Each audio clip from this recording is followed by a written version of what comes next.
তখন বয়স ছিল 12 বছর। আমার বাড়ি ছিল শিবকুল। একবার আব্বার লগে হাটে গেলাম, গিয়া হারাই গেলাম। আব্বা আবারে খুঁজে পায় না, আপিও আব্বারে খুঁজে পাই না। আমারে খুঁজে পাইলো এক দিদি, ফুলমতি।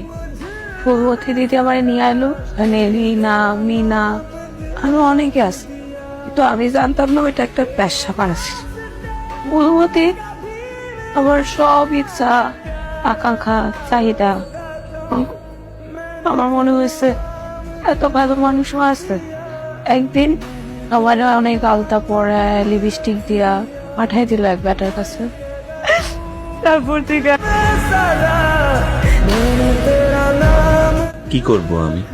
আলোকে তো আমার ভালোই লাগে। ওর জীবনের অতীতটা বাদ দিলে ওর মতো অসাধারণ প্রেমিকা পাওয়া ভাগ্যের ব্যাপার। কিন্তু সমাজে কি পরিচয় দেব? কেউ যদি বিয়ের পর জেনে যায় যে ও